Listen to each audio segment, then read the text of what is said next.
ये कभी ना तुमसे हमारी तुमसे दिल लगाने की सलाह तुम मुझे ऐसे अरे हो ये ना सोचा कभी तुम सबसे बड़ा बेवफा पूछो ना हमसे बेखबर कैसे जी रहा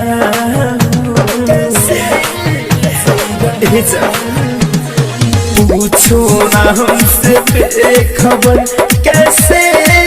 जी रहा हूँ रोता हूँ तेरे गम में दारू पी रहा हूँ रोता हूँ तेरे गम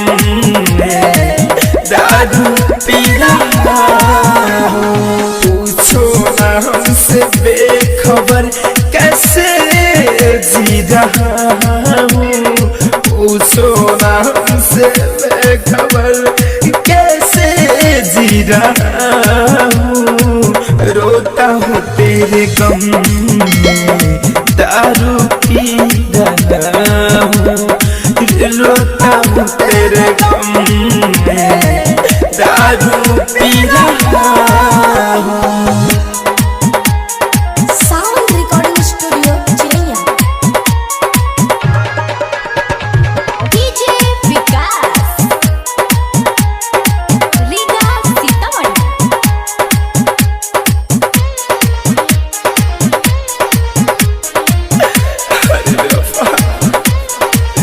हो तेरी कसम बेवफा हम तो हुए हैं पागल कानों में मेरे हर पल गुजरती है तेरी छागल हो तेरी कसम बेवफा हम तो हुए हैं पागल कानों में मेरे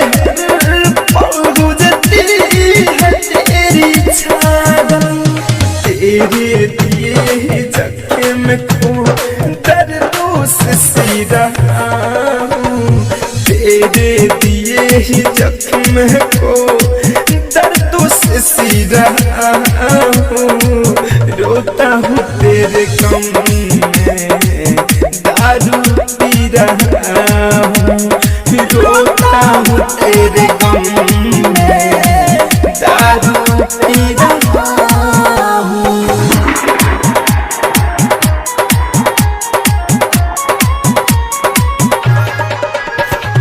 डीजे विकास रीगा सीतामढ़ी